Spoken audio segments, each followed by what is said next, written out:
La máscara de la muerte roja.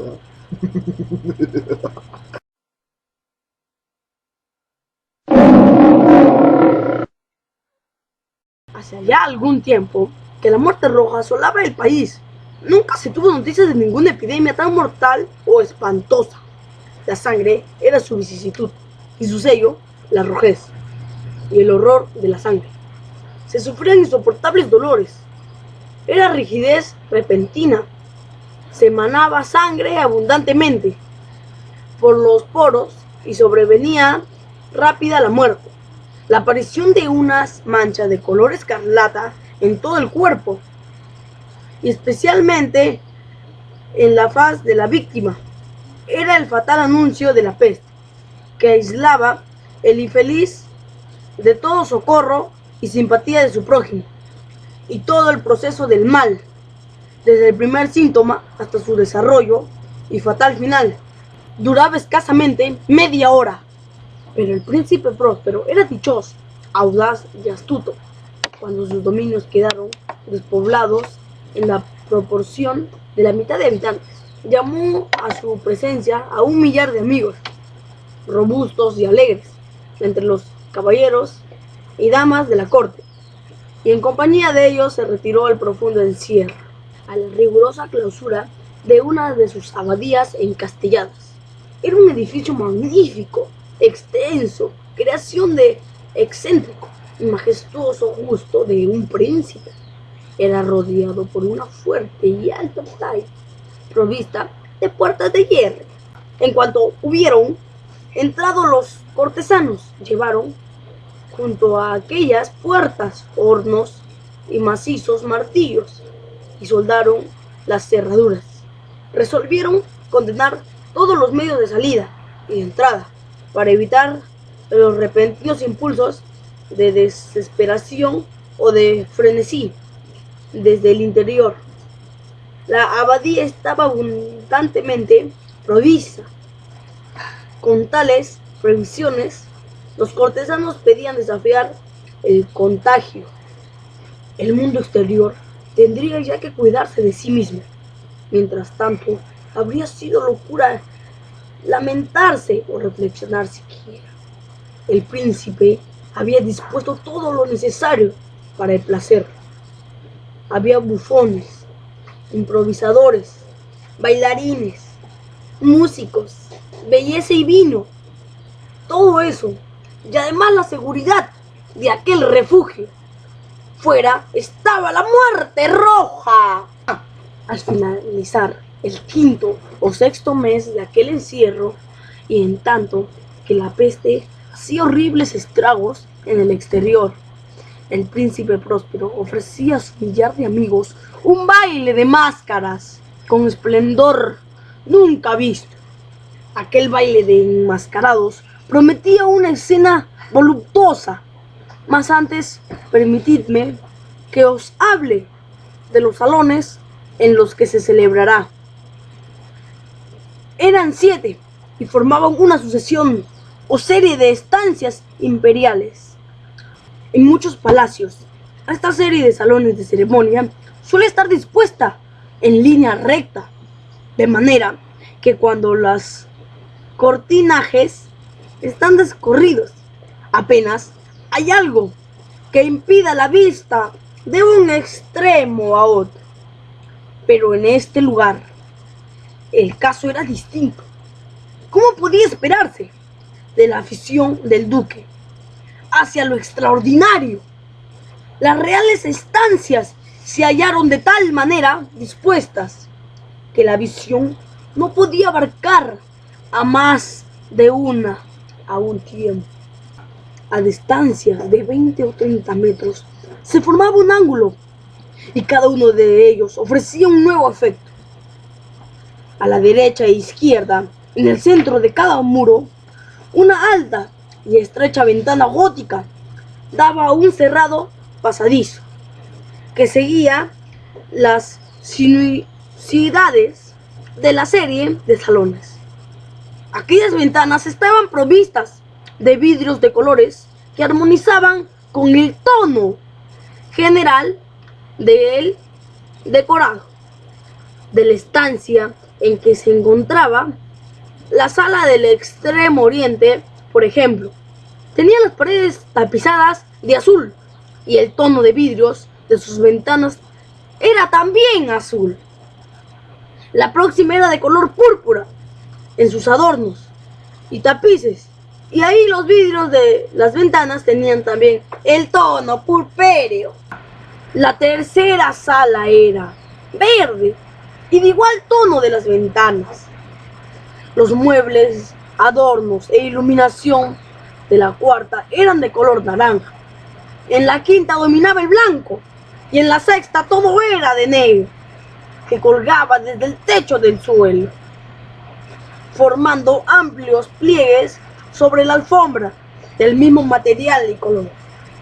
Pero únicamente en aquella sala de color de los vidrios de la ventana era distinto al tono general de la estancia, pues los ventanales eran de un matiz escarlata, preciso al de la sangre.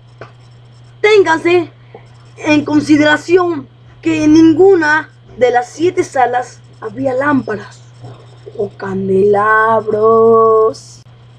En cambio, en los corredores que seguían la sucesión de salones y frente a cada una de las ventanas se habían dispuesto enormes trípodes que aseguraban grandes teas, cuya luz se proyectaba sobre los vidrios de las ventanas, que iluminaban así los salones.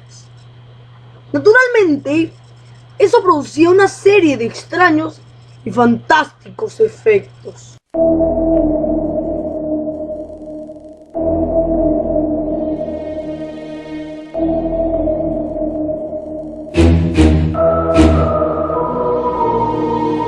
Pero en la sala occidental o extrema, la luz roja que se proyectaba entre las colgaduras negras era tan espectral y producía un aspecto tan raro en las personas que allí entraban, que pocas eran que se atrevían a hacerlo.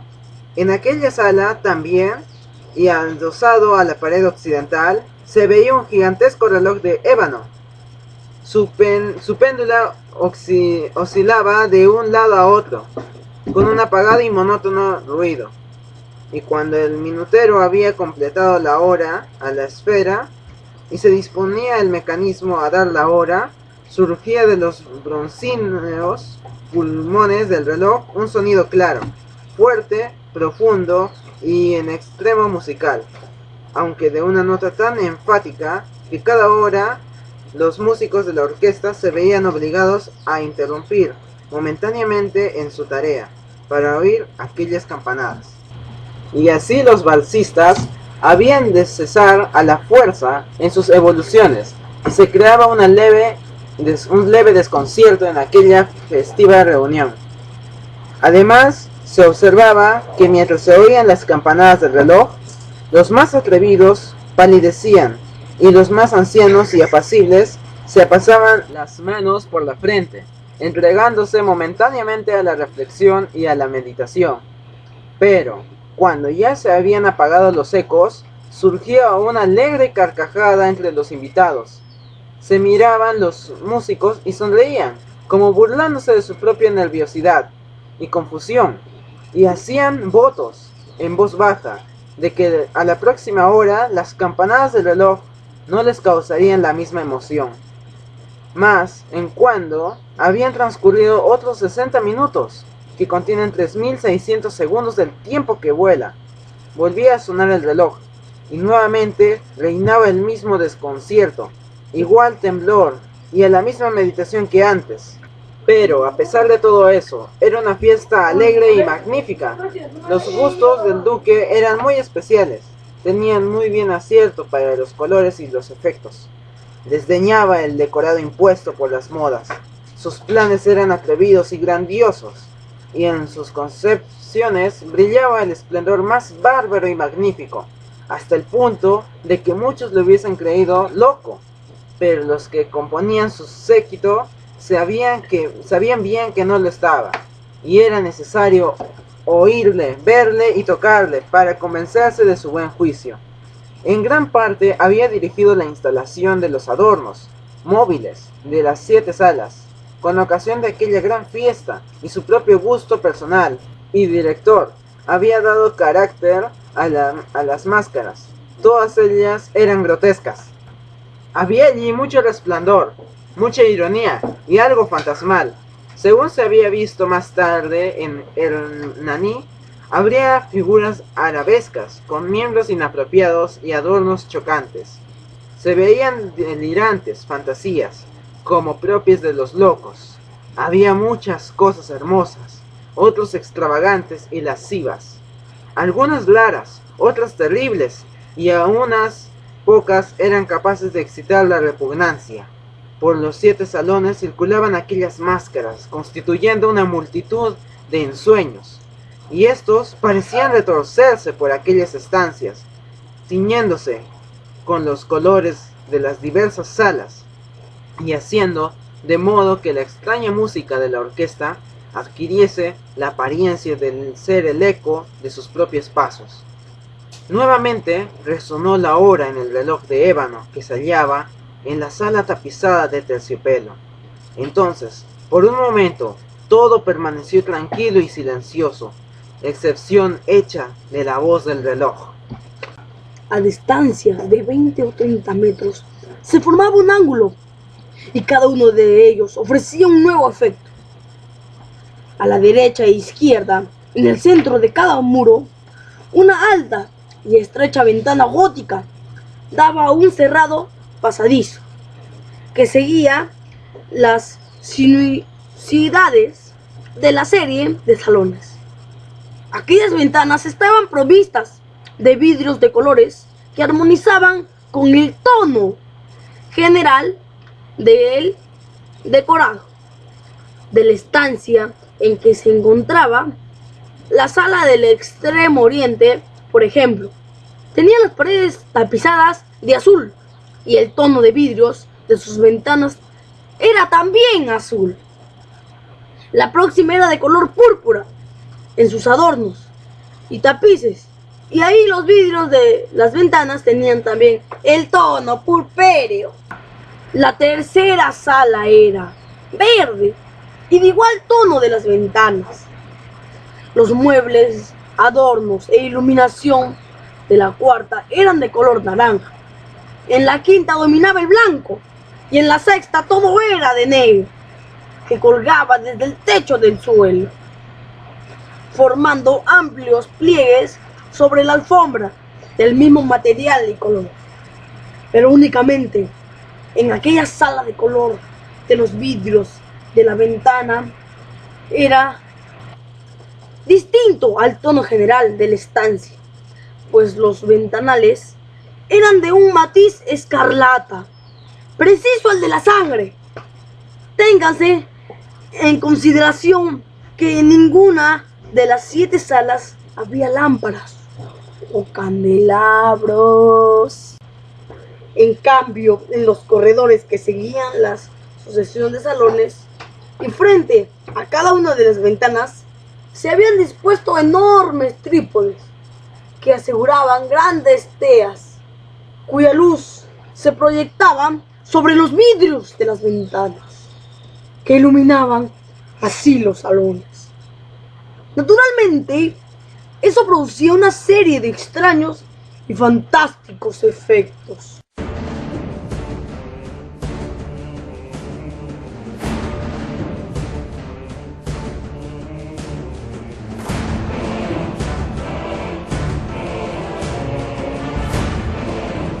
Mas estas se hallaban densamente ocupadas, y en ellas latía febrilemente el corazón de la vida.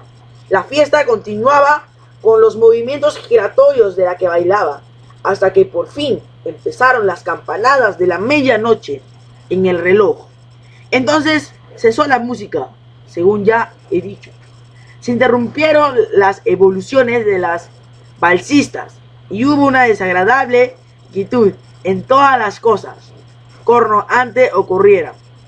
A la sazón había de sonar 12 campanadas en el reloj, y así quizá fue como durante aquel rato más largo se intensificó la sensación penosa entre los que se divierten Y así también, tal vez antes de que se hundiese definitivamente en el silencio de los ecos y la última campanada, muchos de los individuos de la multitud tuvieron ocasión de advertir la presencia de una figura enmascarada que hasta entonces no había llamado la atención de nadie. Una vez que el rumor sobre aquella nueva presencia se hubo propagado entre murmuros, se originó entre la multitud en zumbidos de voces, que expresa su desaprobación, su sorpresa y finalmente su terror y horror y asco. En una reunión de fantasmas como la que he descrito, ya se pudo imaginar que ninguna aparición ordinaria hubiese podido excitar semejante sensación. En realidad, la licencia de la máscara en aquella noche era casi ilimitada, pero la figura en cuestión excedía todos los límites imaginables. En el corazón de los más temarios existen algunas cuerdas que no se pueden hacer vibrar sin emoción, incluso entre los corrompidos, para quienes la vida y la muerte son igualmente una broma. Hay cosas acerca de las cuales no se puede bromear. Toda la reunión parecía sentir la impresión de que tanto el traje como el porte del desconocido no había la menor prueba de buen gusto ni de propiedad. La figura era alta y flaca, y de pies a cabeza iba envuelta en un sudario. La máscara que le cubría el rostro quería representar el aspecto de un cadáver, y era tan perfecta que ni siquiera el examen más minucioso hubiera sido capaz de descubrirlo el engaño. Sin embargo, aún eso habría podido ser tolerado, si no aprobado por las alocadas máscaras que le rodeaban. Pero aquella figura había tenido el atrevimiento de asumir el tipo de la muerte roja. Su sudario aparecía manchado de sangre, una ancha frente en todas las direcciones. Estaban salpicadas con el horror escarlata. Cuando los ojos del príncipe Próspero se fijaron en aquella imagen espectral, que con lentes, solemnes movimientos, como para representar mejor su papel, iba de un lado a otro entre balsitas. Sufrió el primer momento en una convulsión y un tremor intenso ya de temor o de asco, pero casi inmediatamente se congestionó sus hablantes de rabia. ¿Quién se atreve?, preguntó con voz ronca a los cortesanos de que le rodeaban. ¿Quién se atreve a insultarnos con esta burla blasfemia? Condénle y arrancadle el antifaz, para que podamos saber a quién habremos de ahorcar en las murallas al salir al sol. Esto ocurría en la sala oriental, de color azul. Allí se encontraba el príncipe Próspero. Al pronunciar estas palabras, resonaron vigorosa y claramente en las 7 salas, pues el príncipe era hombre robusto y decidió, y por otra parte, la música cayó, obedeciendo a un gesto de su mano. El príncipe se llamaba, pues en el salón azul y a su lado había un grupo de pálidos cortesanos.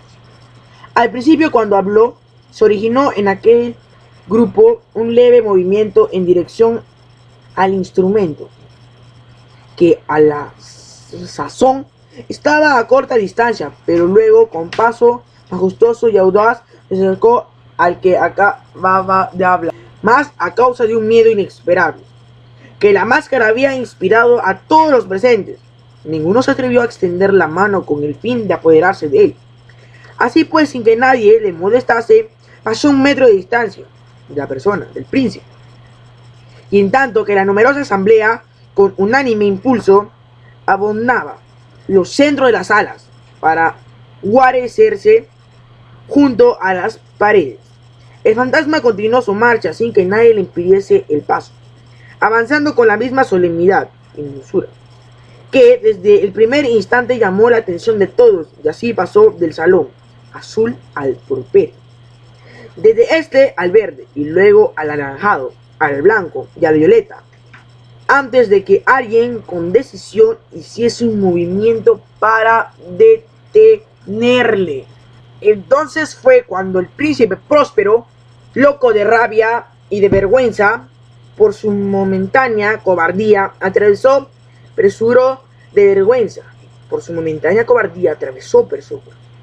los 6 salones, sin que nadie le siguiese a causa del terror mortal que se había apoderado de todos. Hacía en su mano derecha un puñal y con rápido ímpetu se aproximó a aquella figura que retrocedía. Pero esta, después de llegar al extremo del salón aterciopelado, se volvió de pronto para dar la faz del perseguidor. Se oyó un grito agudo y el puñal cayó resplandeciente a la negra alfombra, sobre la cual un instante después se desplomó muerto el príncipe próspero.